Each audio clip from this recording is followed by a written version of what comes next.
Pero wag yun pang sukol siya, wag nagpaturaray yung mata. Uyong po na itong mata matulog, di kita rin kamot siga.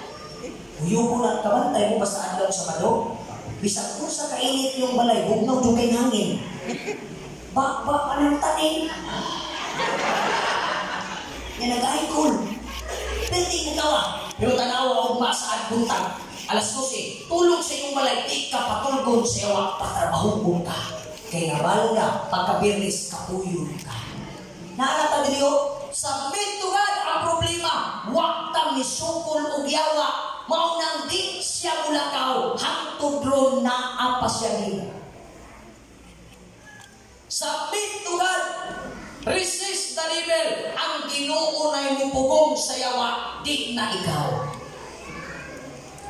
O ang iyawa mo palayo. Daghan ang mga tao nga nagduha pas pagdesisyon si Ginoo. Gusto pa nila nga ang iyawa may dumala kanila mga kaisunan. Apat sa panahon nga ikaw ang surrender, di man ini karon ang adlaw sa kaluwasan. Sumong naging hindi na buwas. Basi na magambal ka pa mga kauturan. Buwas na lang tayo ko magpadesisyon. Sunod si mana na lang. Huwag ka kabalo kung buwas ara ka pa. Ha? Karon ang adlaw. Subong ang adlaw magdesisyon. Kamu nga nagkadesisyon sa pagpabautismo. Kamu nga may confess sa iyong sala. Bulahan ka sa taong tanan. Ako nagmahay nga nagpabautismo ko. Namang yun akong papadiyak. Damay lagi ni pirmi lagi. Kay kung wak pa kung iunang bautismo, ang una na kong Bible student akong papa. Ay mga batang ko, naiubat sa inyo pastor, di ko barang ubana, padayon sa pag-alagad, kay ang grasya sa Diyos na. Kay wak pa ko ni padayon, ang ako mamahan ang turon, may siguro namatay na pinag-ininom, pero ang karon nahimong sa kuno sa iglesia. Nagpabautismo, di ba ko sa Diyos ang akong kinabuhi mga kaigsunan? Giandam sa Diyos ang akong kinabuhi sa eternidad. Kay way nakapugong ka na mo sa pagdesisyon sa pagpabautismo. Nasayon ko sa unang panahon pagdesisyon ako, naglisyon ko sa kong kinabuhi. Apan sa panahon na nagpadayon ko, sultian talagang mo, huwag pa may nagpabautismo, ako naman yung isulti ninyo, ang among bugas sa balay kada semana. Ang uban among nalang ipanghatag sa kadaghan. Ako papadako kay na, muino mo nagbuntag alas 6, undang na alas 6 kami, daghanang kwarta. Pagdesisyon na mo mga kaisunan, naa may sako pero wak na'y bugas. Nakatry ng kaon, kay wak nagsaad ang Diyos. Ang Bible na ingon, panahon na mo desisyon ka, wak isaad ang Diyos na ayahay ang kinabuhi. Ikaw nga nagkadesisyon, pag-ulit ni mo sa balay, daghang pagsulay, apan ang balaang kasulatan, nindo ang tataw na yung nag-ingon, upan ang taka, hangtod sa balay katapusan. Amen? Amen? Wala na naman ito, maglibalik ka na. Ngayon ang balaang kasulatan, upan ang taka, hangtod sa walay katapusan, mga kaisunan, pagkatamis, pamalandungon ang saad sa Diyos, hugawan ka, huwangan sa Diyos. Andam ang Diyos na muhinlok kanimo. Andam ang Diyos na muhatag kanimo mga kaisunan kapagbuhan ang pangutana. Kinsay nagunit sa imong kasing-kasing. It's time for us to surrender our lives to God. I-raise ng banner na puti. Hina ang Ginoo, Lord, imo na ako. I-surrender ang imong kinabuhi sa Diyos. Isinggit sa makausap, ikaw ang anak sa Diyos o dili ikaw ang anak sa yawa, mga kaisunan. Ang atong Diyos, andam muhatag sa iyang kasing-kasing. Sa tanan ng mga disidido sa pagpabautismo ay sagot niya. Congratulations. Amen? Pagkatapos mo lang doon, katong ibautismuhan ko, naka-feel ko mga kaisunan na andakan, ako ay usa. Kamu kung manag-bautismo, ayaw mo pagkumpiyansa. Kaya mo nang ikaw sa sugo, thou shall not kumpiyansa. Kasi kumpiyansa kita. Kamu may desisyon sa pag-bautismo, gusto ko. ay sunod niyo.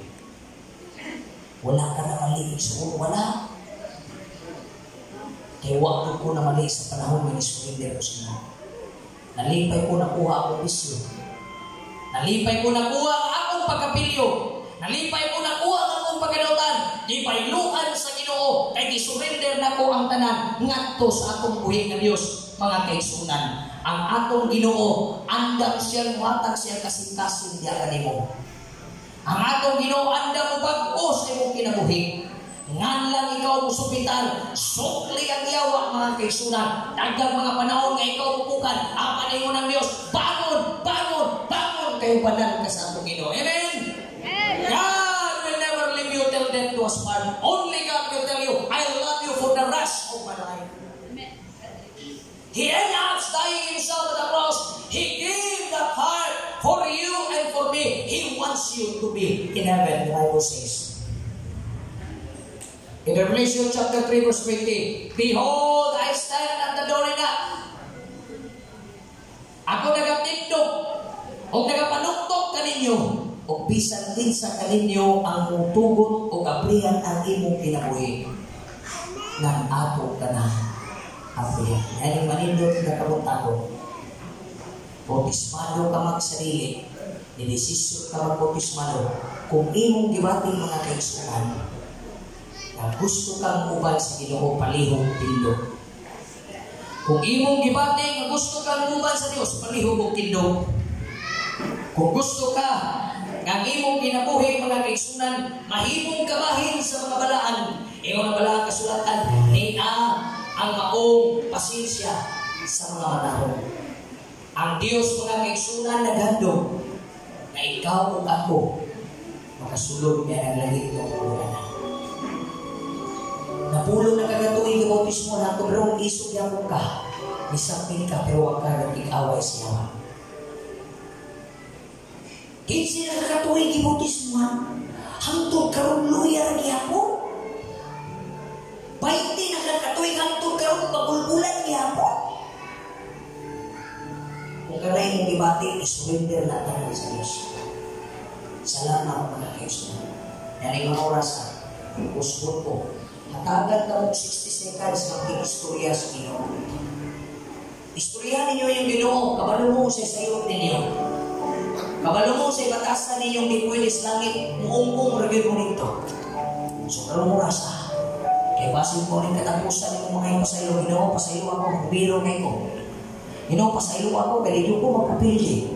Ginoo, pasaylo ako, ni ako baba, grabe. Pasaylo ako, Ginoo, kini ako utok. Pasaylo ako, Ginoo, nga grabe na ako kaisog sa pangana. Punta na ka na ron. Pasaylo ako, Ginoo, nga di ko simbag binwit, sige ng trabaho. Open time. Pasaylo ako, Ginoo, nga adlaw nirris, di ko kapangandam. Pasaylo ako, Ginoo, nga nahabit na ako, nga di ko bumalik ko giway, kaya matulog na ko, kaya gikapoy ko. Kanan. Pangayuin ang pasaylo sa di pabubalik ang Ginoo makaigsunan kay hukman ka. Hukman ko ang pangutana. Asa kami barog sa matao o sa kanya. I will give you 60 seconds to pray for yourself. Ayaw iyang po yung asawa, iampo ang iyong kaugalingan.